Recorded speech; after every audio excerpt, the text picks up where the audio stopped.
my son picture. I was sitting here thinking about another vision God showed me, and it was a good one though. But in this dimension, he showed, like I said, he showed me 4 or 5 of them.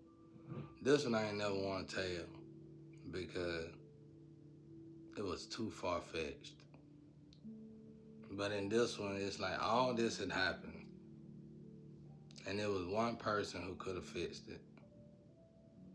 And in this one, she tried to fix it. She fixed it. And the outcome she thought was going to happen wasn't like that. And the lover she was hiding, she could finally be free with him. And this person slowed down on everything they were doing, got their life right. We became friends. But people were still timid around her, but they accepted her more because she fixed this issue that was going on. It was something going on. It was mind-boggling. And I remember the clothes she had on. I remember her having green shorts. She kept getting on my nerve because there's something about that meat suit that remember a past lifetime of us that got on that, you know. So she was always obsessed with me, but her lover knew it, and they didn't care about it. And what else happened? It was a beautiful story, though. I still stay right here, but I got married to somebody that wasn't from here or something like that. Or maybe she was. I don't know. But I know she loved me, though, hard. And she would watch everybody come around me, but the people that did come around me, she was cool with them. And they loved us both, you know. It was like everybody who was involved in this somehow got right, you know. And what I did was, somehow this whole thing was mine, Goose Hawk was mine, all of it, like it's supposed to have been anyway. And everything worked out. It was beautiful. It was beautiful around here. And the energy got back right around here. Everybody wasn't trying to hurt each other no more. That was over with. And what happened was somehow I connected walkways or something from this house to the other house. But I rebuilt this house. This house was immaculate, beautiful home. I mean, it was like it was outside. You know what I'm saying? It was like it was outside, but it was beautiful. I don't know if I went as far as the Jetson thing, but I rebuilt this house though. And I built a horse ranch here, and right here where I stay in Livonia, not Lithonia, Livonia. I built a horse ranch here, and I started doing business with Texas. I had my own horse and everything, and I had my child back, my son. Tell me, you shut my door. Wait, never mind, don't worry about it, because that thing is hit you. I got my child back, my son, and my son fell in love with the lover that my ex-wife was with, and when he went back and forth, he stayed with me and stayed with him sometime, and it was cool with me. I ain't mind it, and he was cool. They just built such a relationship together, something like that, and everybody who tried to play in my energy was happy to give it up. Because my ancestors wasn't playing no game. And, but yeah, and my ex-wife, who you figured that would have been gone, but but she was still around as well. And she would bring the child, and the lady I was married to would watch everybody really. And every female that had anything to do with this energy, they would try to come and visit. They visit both of us. And it was like a whole new family. It was like I never told this story because it was so far-fetched. But it was like a whole new family, a whole new era of people. And some people moved here, you know, built houses here, there was more women here finally. And like I could help it because I had this woman that was obsessed with me. It's like, it's the energy though. And everything just started working out. And I know the city here apologized.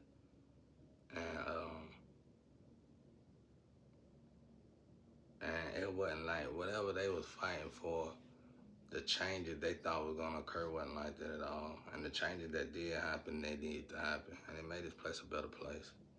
And more people started coming to this place. And that dark cloud was gone. But I just never told this story. I never told it, man, because it's so far-fetched. But I know that this yard was totally there. It was beautiful, immaculate. And people would run from the other house, come around and bother me. And which was straight though. And the flame was one of them. She would always get on my nerves, but she was over there with a lover though. And she actually stayed over there. But she kept coming over here, you know, but she was real good friends with my lover. And wasn't none of that crazy stuff. I'm like, it was gone, it was done, y'all. It was done. And it was just like God said, you gonna start over. Genesis right here. Where this tree at? Tree of life, you know. And like I said, it's funny because it's a tree right here. And the other house is in the opposite. These ain't no subdivision. This ain't no, like I said, this ain't subdivision, nothing like that. The way this land is made is weird, bro. And like I said, this land is alive. But anyway, the other house was way down the road. It's in the opposite, but it's a tree there too. And that's it though. Everybody was friends. Everybody worked together. And people started getting their businesses together. It was women that was involved in this situation. They became entrepreneurs. And they thanked me for that. They became great entrepreneurs and no longer had to do that dark sinister stuff no more. And they were all eating. It was a group of people now that was involved in it. It was a whole new tree really for me. And you couldn't ask about me without somebody saying what you want with him for.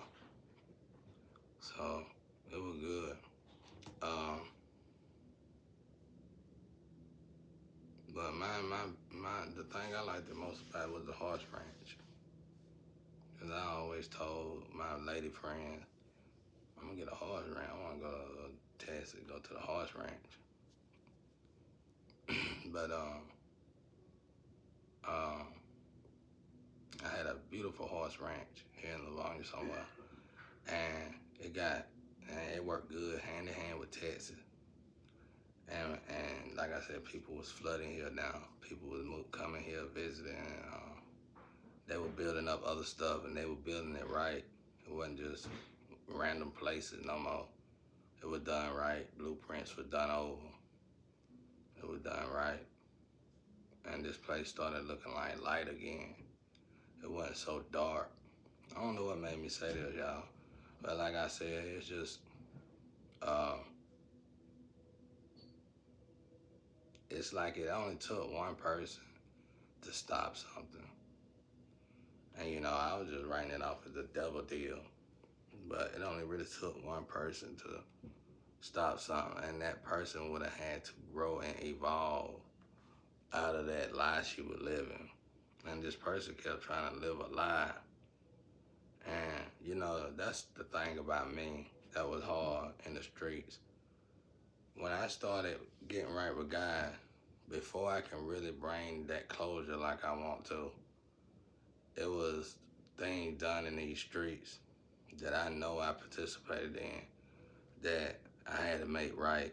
But I saved that for last because I knew I wasn't ready for it. So I fished all the little stuff first. And then it finally got to the point where it was time for me to face up to what I really done and make it right. I can't even remember, it's been so long ago now. But I know I had to do something like that because it kept me uneasy with my relationship with God. And finally, I got all my ducks in a row. And whatever that was, it was keeping me from being complete. It was keeping me from being whole. It was keeping me from being growing and elevating. I couldn't press forward. So I had to change this issue. But the beautiful thing about it is that I knew it.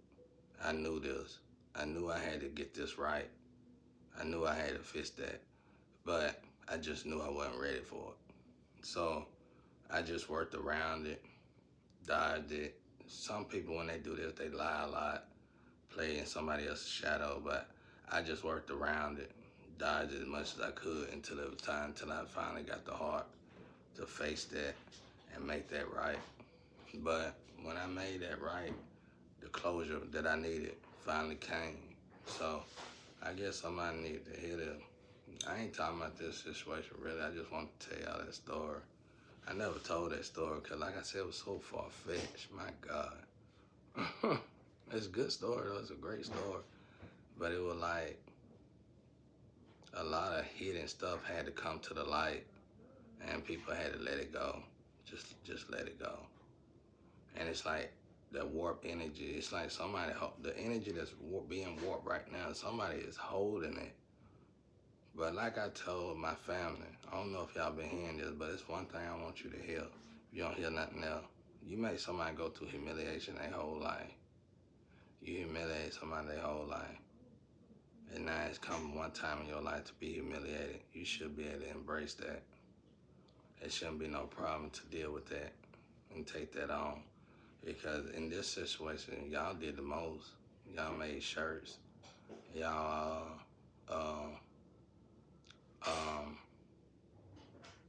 I ain't gonna say y'all, but whoever y'all was affiliated with, it could have been these barns or whatever. Let's just say a barn. When it come down to the barn, y'all did the most. And y'all was so hell bent on keeping me stuck. You even went to my personal space. You wanted to ensure a good humiliation to keep me stuck. And that really wasn't about me being stuck. That was about you not facing up to what you've been doing.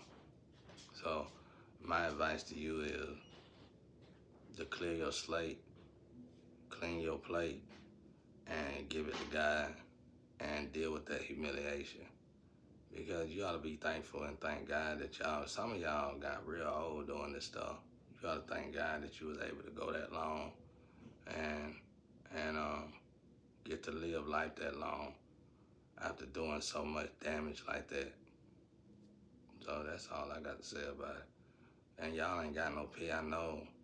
Because some of y'all, especially you young ones, y'all was following somebody that wanted to be me my whole life. And I knew better to let that boy in my group. He was one of the guys y'all following. Man, y'all thought he was so cool. But I could have got that boy to do anything for me. You know what I'm saying? And I ain't talking about no funny stuff. I'm talking about like, I'm a producer of a studio. I own a studio and he just want to be around me because I own a studio. That's it. I ain't talking about no Diddy stuff. Y'all can go on with all that. I ain't talking about none of that, bro. You know what I'm saying? Different strokes for different folk. But um,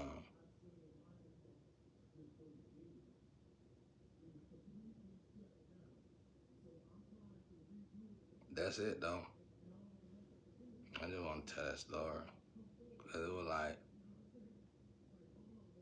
there was a lot of women though. I got to meet a lot of women that was involved in this situation, and I didn't have a problem with none of them, of course. And like, I ain't never really had a problem with it, but I figured I would have a problem with it because all the torture, all of the the lies and the humiliation tactics, all of that, it was just overbearing to the point that even the people who did it wish they never done it because it's like it's a headache. And I learned in the street, you just can't do that. And it was like, that's how I knew. Even some of y'all that should have been from the street, maybe been from here, you must didn't learn nothing because it's like y'all added on all this stuff and you know you got to pay for it. And you drove yourselves crazy. I seen people who really wasn't drinking, now drunks. I seen people who really wasn't on drugs, now addicts. Seen people do and just in 5 years. Just in 5 years. So the best thing we can do is recognize karma and God in this situation. Anyway.